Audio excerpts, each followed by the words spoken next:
오늘은 우리 인생을 살면서 어느 누구나 경험하는 풍랑이 있어요. 이 풍랑이 일어날 때 우리에게 오는 감정은 두려움이죠. 이 두려움의 문제를 어떻게 극복해 가느냐. 그때에 비로소 이 풍랑까지도 우리는 우리 스스로 우리 뒤에 계신 하나님과 함께 컨트롤해 갈 수 있다는 거죠. 오늘 본문은 이렇습니다. 예수님께서 제자들과 함께 자, 우리 저 건너편으로 가자. 그래서 배를 타고 갈릴리 바다를 건너서 가는 그때에 일어난 일입니다. 제자들이 두려워했던 그 문제들이 어떻게 해결이 되었는지 보면서 은혜를 나누려고 합니다. 먼저 주님을 보면서 우리의 두려운 문제는 해결해 갈 수 있어야만 합니다.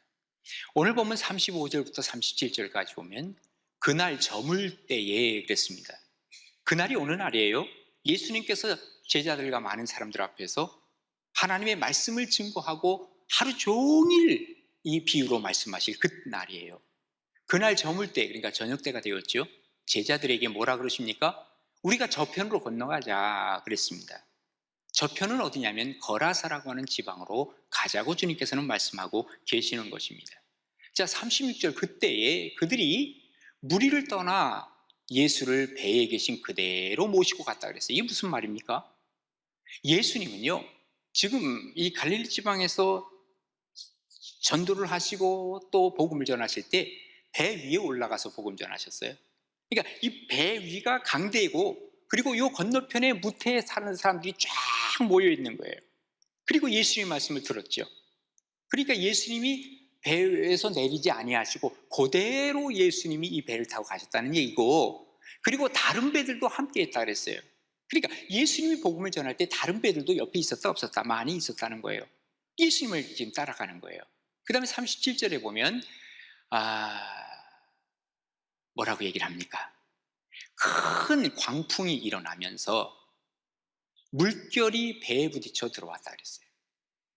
지금 큰 광풍이 여기서 일어납니다. 그리고 물결이 배에 부딪혀서 막 물속에 들어오는 거예요. 배가 물이 가득하게 들어와요. 이 물이 배하고 언제나 붙어 있는 건 사실입니다. 그래야 됩니다. 근데 이 물이 뱃속에 들어오기 시작하면 그때부터 위험한 거예요. 세상의 풍조가, 우리는 그 풍조와 함께 살아가는 사람들이에요. 그러니까 세상 풍조가 뭐 이렇다 저렇다 하고 우리가 불평불만할 필요 없어요. 단지 이것이 우리 속으로 안 들어오면 되는 거예요. 그래서 세상과 같이 가지만 우리가 이것을 들어오지 못하도록 우리는 막아야 하고, 들어온 것은 빨리 빼내야 되겠죠. 여기서 우리가 하나 생각할 것이 하나 있습니다. 예수님께서 저편으로 건너가자 누가 얘기했어요? 예수님이. 그런데도 불구하고 여기에 어떤 일이 벌어졌냐면 광풍이 불었습니다. 이 광풍이라고 하는 것은 메갈레 아네몬이라고 하는 단어를 쓰는데 이것은 메가톤급의 바람이라는 거예요. 메갈레라는 말은 메가톤이라는 거예요. 엄청난 바람이 불었다는 거예요. 그거예요. 갈릴리 호수는 주로 그렇습니다. 어느 정도냐면요, 120km/h, 그러니까 시속 120km 정도 되는 바람이 그렇게 부는 거예요. 이거 1년에 한두 번씩 경험하는 것입니다.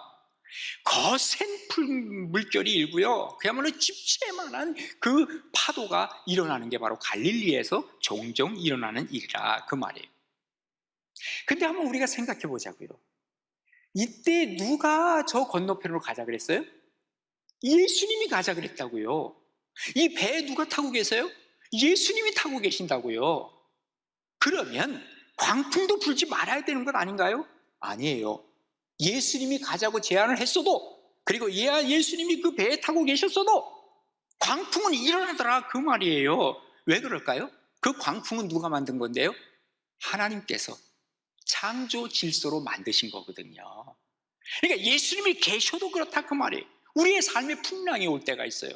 아니, 내가 예수님을 잘 믿는데, 내가 새벽 기도도 하는데 왜 나에게 이런 자연 법칙이 피해가지 아니하고 이렇게 나에게 다가오지? 그럴 수 있어요. 왜냐하면 이것은 자연 법칙이기 때문에 그래요. 어떤 목사님이 말이죠, 코로나에 걸려서, 아니 목사님도 코로나 걸리나? 걸려요. 코로나가 말이죠, 딱 보고 있다가 저 사람 목사니까, 저 사람 장로니까 피해가자. 안 그래요. 다 조심 안 하면 걸리는 거예요. 이게 바로 자연의 법칙이라는 거예요. 자연의 법칙. 하나님이 만드신 법칙이에요. 이거는 그 법칙을 왜 뛰어넘으려고 그러냐 그 말이에요. 그런데 중요한 것이 있습니다. 우리가 풍랑을 맞이한다 할지라도, 만난다 할지라도 믿음이 있는 사람과 믿음이 없는 사람의 차이는 분명히 있습니다. 믿음이 없는 사람은 이 풍랑과 함께 그야말로 빠져 죽을 수 있다고 말해요. 그런데 믿음을 가지고 있는 사람은 여기서 누구를 부르냐면 예수님을 부르게 되고 하나님을 부르게 된다 그 말이에요. 예수님을 바라보는 그 순간에 하나님의 돌보심이 있게 되는 것이고, 이 바다를 잔잔케 하시는 하나님을 만나게 됨으로 말미암아 하나님 앞에서 주님을 바라보면서 이 문제를 해결해 갈 수 있다 그 말입니다. 여러분, 출애굽할 때를 보세요. 불뱀이 나타나가지고 이 사람도 물고 저 사람도 막 무는 거예요. 저 사람은 제사장이니까 내가 피해가자. 불뱀이 그럴까요? 천만의 말씀이 이건 자연의 법칙이에요. 그러니까 물린단 말이에요. 그런데 중요한 것은 믿음을 가지고 있는 사람들은 어떡합니까? 저 밖에 있는 구리뱀을 쳐다봤을 때 그 사람은 살아나는 거예요.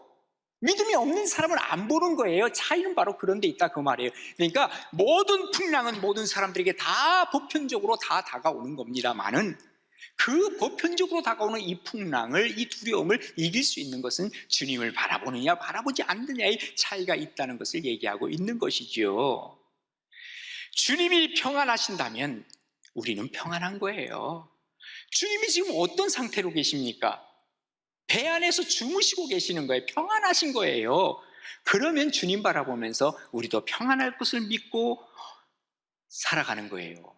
아무리 큰 이 메가톤만한 이 집채만한 파도가 오더라도, 이 메갈레 아네몬이 온다 하더라도, 메갈레 아도나이, 하나님은 그보다 더 크신 하나님이기 때문에 나는 견딜 수 있다라고 하는 믿음을 가지고 있을 때 거기에 바로 답이 있다는 것을 우리에게 알려주고 있는 것이지요. 제시 무디라고 하는 분이 이런 얘기를 합니다. 나는 불안한 선장이 운행하는 안전한 배보다 주님이 계시는 흔들리는 배를 타겠다는 거예요. 지금 내가 흔들린다 하더라도 주님이 계시면 난 그 배를 탈 거지, 아무리 고요하고 평안한 배라 할지라도 이 불안한 선장이 이것을 모는 배라고 한다면 안 타겠다. 참으로 의미 있는 얘기겠죠.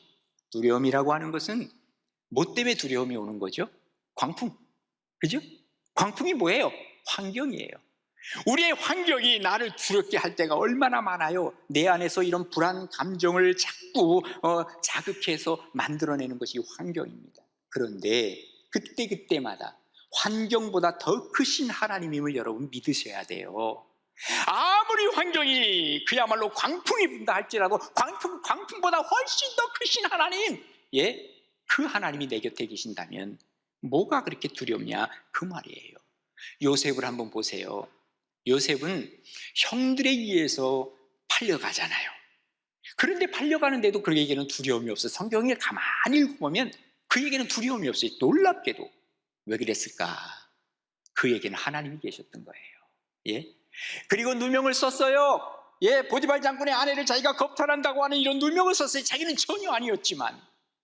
그런데도 그는 아무 소리 하지 않았어요. 또 소리 해봤자 노예가 말을 한다고 해서 누군가 들어주겠어요? 그럼에도 불구하고 그는 두려움이 없어요. 감옥에 갔어요. 평안했어요. 그러니까 거기에 들어왔던 장관들 있죠.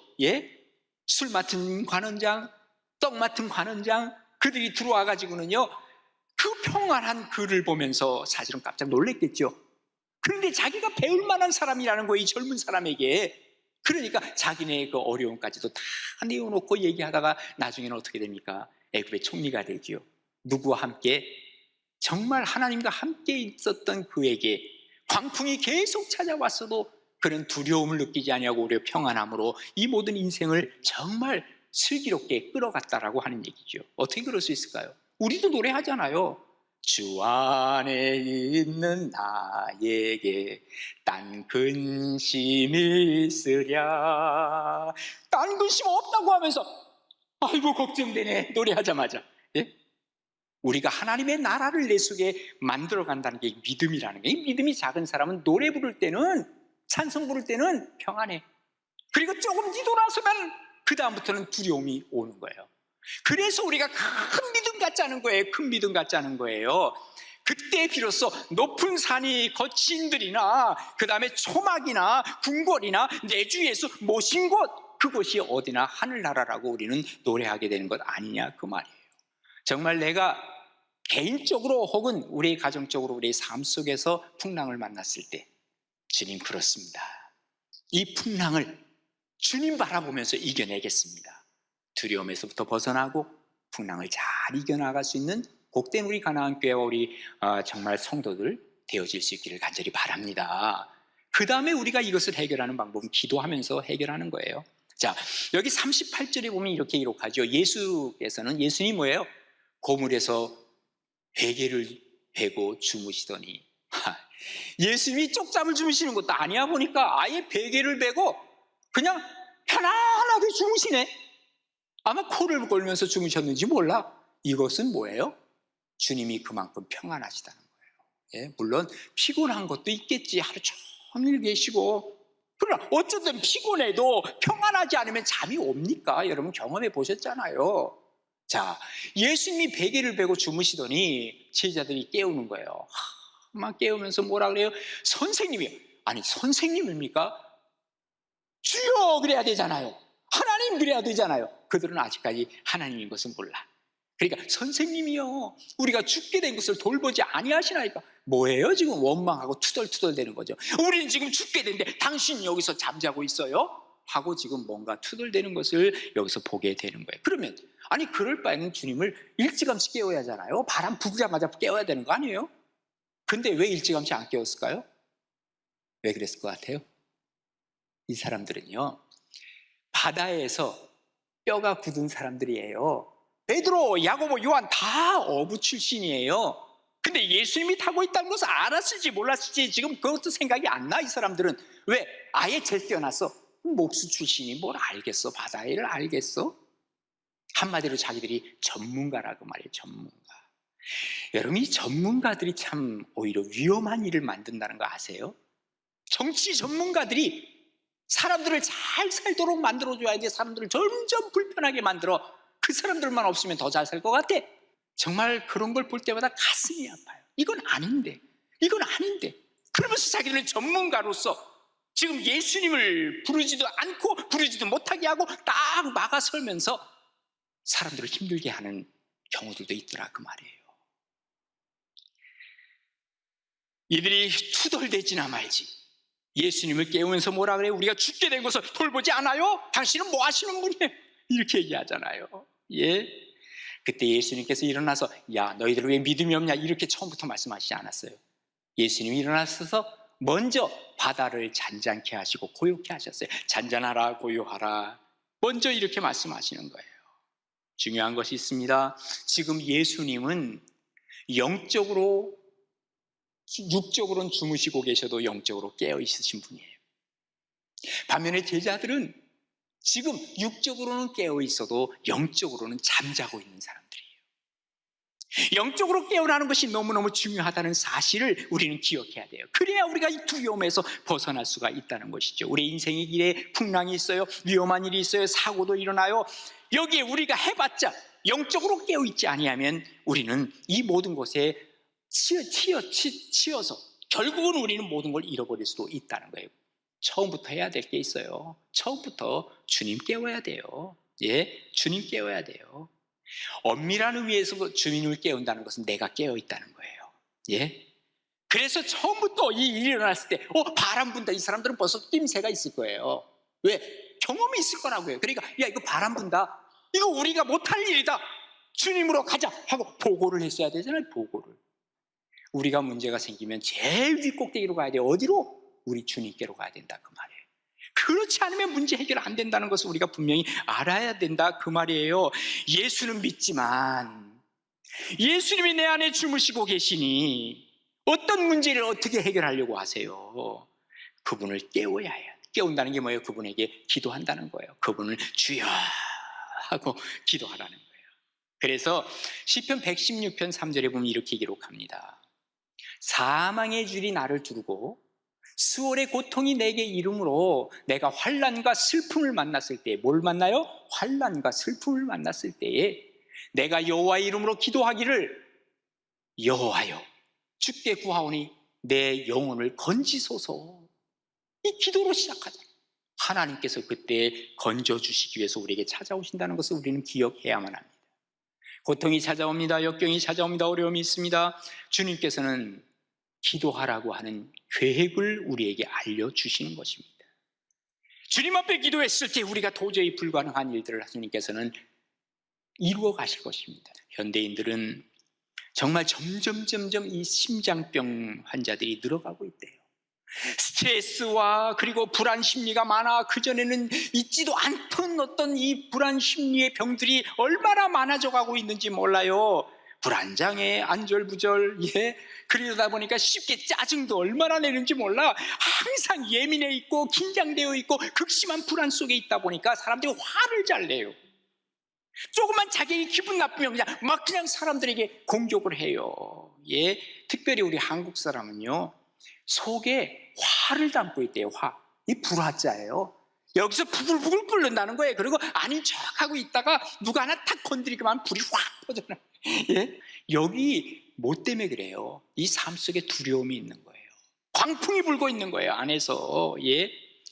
이 두려움의 문제, 이것은 하나님께서 우리에게 기도하라고 하는 사인이 아닐까요? 하나님의 사람들이 공통점이 있어요. 뭔지 아세요? 하나님의 사람들은 다 두려움이 없나요? 광풍이 안 불었나요? 천만의 말씀. 하나님의 사람들의 공통점은 뭐냐면 전부 다 인생의 광풍을 경험한 사람들이에요. 혹시 그렇지 않은 사람 있으면 저한테 좀 얘기해 주세요. 제가 성경을 읽으면서는 전부 모든 사람 100% 광풍이 불어요, 인생이. 그런데 또 하나 공통점이 있어요. 이 광풍을 두려움으로 자기 안에 끌고 가는 것이 아니라 이 광풍을 하나님 앞에 맡기는 거예요. 기도하는 거예요. 그때 하나님께서 이 광풍을 만져주시는 거예요. 그리고 이 두려움에서 벗어나게 하는 거예요. 그래서 시편 50편 15절에 뭐라고 얘기합니까? 환난 날에 나를 부르라. 환난 날에 나를 부르라. 내가 너를 건질 거야. 그리고 내가 나를 영화롭게 할 거야. 하나님께서 하시는 말씀이에요. 하나님 앞에 기도하는 자를 통해서 하나님의 영광을 받으시는 거예요. 두려움과 함께 넘어지는 사람이 있어요. 두려움과 함께 다시 솟아오르는 사람이 있어요. 차이가 뭔지 아세요? 두려움은 같이 다 와요, 누구에게나. 그런데 이 중간에 기도가 있는 사람은 다시 뛸 수 있는 힘이 거기서 나와요, 에너지가. 근데 두려움이 있을 때 낙심하고 떨어지는 사람, 기도가 없으면 그저 주저앉는 거예요. 두려움과 함께 그는 추락하는 것이죠. 그래서 사도 바울이 빌립보서 4장 6절에 뭐라고 얘기를 합니까? 아무것도 염려하지 마. 아무것도 염려하지 마. 모든 일에 기도와 간구로 너의 구할 것을 감사함으로 아뢰면 돼.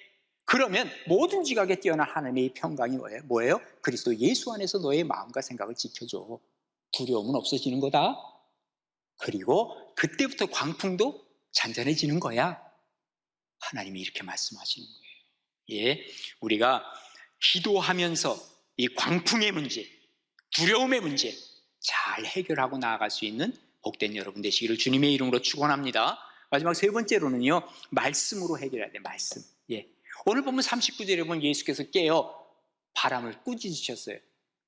바다더러 이르시되 잠잠하라, 고요하라. 아니 무슨 바다한테 그 얘기를 해요? 주님은 하실 수 있어요. 왜 그래요? 창조주 하나님이에요. 이걸 만드신 거예요. 바람도 만드시고 광풍도 만드시고 다 만드신 하나님 뭐라 그래요? 야, 내 말 들어. 잠잠해라, 고요해라. 그랬더니 바람이 그치고 아주 잔잔해졌다라고 얘기를 합니다. 그리고 그 다음 절에 뭐라 그럽니까? 이에 예수께 이 제자들에게 이르시되 이제 교훈하시는 거예요. 다 잠잠케 하신 이후에 어찌하여 이렇게 무서워하느냐? 너희가 어찌 믿음이 없느냐? 그러니까 무서워하는 건 뭐 때문에 무서워하는 거예요? 믿음이 없기 때문에. 답은 여기에 나와요. 믿음이 없는 거예요. 믿음이 없는 거예요. 그 다음에 41절에 뭐라 그럽니까? 그들이 심히 두려워하여 서로 말하되 그가 누구이기에 바람과 바다도 순종하는가? 그가 누구긴 누구야? 창조주 하나님이죠. 그걸 몰랐던 거예요. 그걸. 창조주 하나님께서 모든 것을 쥐고 계신다는 것. 두려움의 문제는 결국은 믿음의 문제라고 하는 것. 이것을 해결하는 것은 뭐예요? 잠잠하라, 고요하라 하는 하나님의 말씀. 이게 바로 답이에요. 그러니까 우리의 모든 환난의 문제, 우리의 모든 두려움의 문제는 하나님의 말씀으로 해결된다는 것을 믿으시는 여러분 되시기를 바랍니다. 답이 여기에 있습니다. 예? 답을 딴 데서 찾으려고 하지 마세요. 우리 하나님의 말씀 속에 찾아야 돼요. 여러분, 하나님의 말씀의 위력이 얼마나 커요? 여러분, 대통령 대단한 분입니다.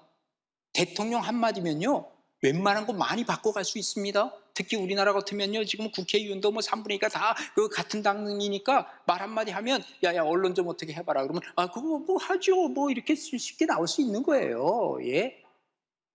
대통령 한마디가 얼마나 힘이 있는지 몰라요. 그런데 우리 하나님은 어떠신 분일까요?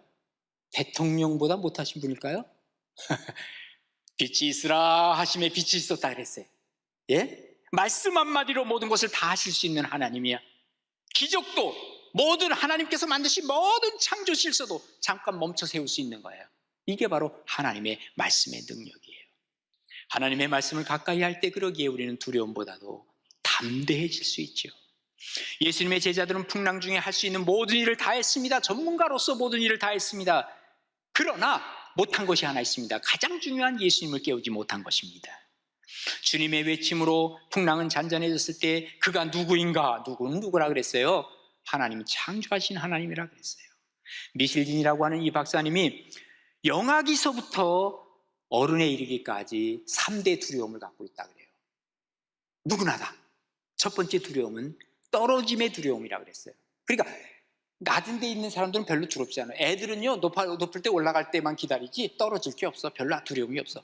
저 높은 데 올라간 사람들이 두려운 거야. 언제 내가 떨어질까 하는 두려움. 두 번째 뭐예요? 큰 소리에 대한 두려움이에요.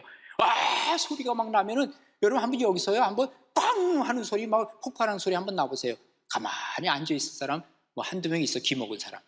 그렇지 않고는 다 두려움이 생겨요. 그 다음에 세 번째 두려움이라고 하는 것은 뭐예요? 버려질까 하는 두려움이에요. 예? 그러니까 내가 혹시 이것 때문에 저 사람한테 미움받지 않을까? 저 친구가 나를 버리지 않을까? 그때 주님께서 하신 말씀이 있어요. 이사야서 40장 10절이죠. 두려워하지 마. 내가 너와 함께해. 놀라지 마. 나는 네 하나님이 돼. 내가 너를 굳세게 할 거야. 참으로 너를 도와줄 거야. 참으로 나의 의로운 오른손으로 너를 붙들 거야. 염려하지 마. 하나님이 하신 말씀이에요. 더 이상 두려울 게 없어요. 두려움의 대상은 오직 하나님 한 분이면 되는 거예요. 독일의 경건주의 신학자인 벵겔이라고 하는 분이 이런 얘기를 합니다. 하나님만 두려워하는 사람은 하나님이 아닌 것에 대해서는 아무것도 두려워하지 않는다는 거예요.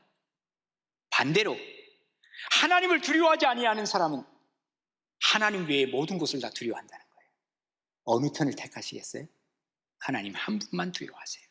독재자들이, 공산주의자들이 왜 그렇게 많은 사람을 숙청하고 죽이고, 이 탈레반에서 말이죠, 조금만 뭐 잘못하면 그냥 죽이고, 왜 그런지 아세요? 두려워서 그러는 거예요. 저 사람들 놔뒀다가는 언젠가나 뒤통수 치지 않을까. 예? 하나님 믿는 사람은요, 이런 식으로 안 살아요. 남 죽이고 살지 않아요. 왜? 하나님이 함께 하시는데, 난 내 뒤통수에서 누가 친다면 하나님이 그냥 두시겠어? 이 믿음을 가지고 사는 거예요. 그러기에 하나님의 말씀이 내 속에 살아 움직이는 거죠. 사울은 두려움 속에 살았어요. 그런데 다윗은 오히려 담대하게 살았어요. 쫓겨다니면서도. 이게 바로 축복이죠. 말씀을 갖고 있기 때문에 그래요. 보세요. 시편 많은 부분을 다윗이 썼잖아요. 예? 사도 바울이 로마를 갈 때 일이었죠. 그때도 막 유라굴라 그냥 폭풍이 불고, 예, 사람들이 다 죽었다 생각을 하는데, 예, 그때 사도 바울이 뭐라 그래요?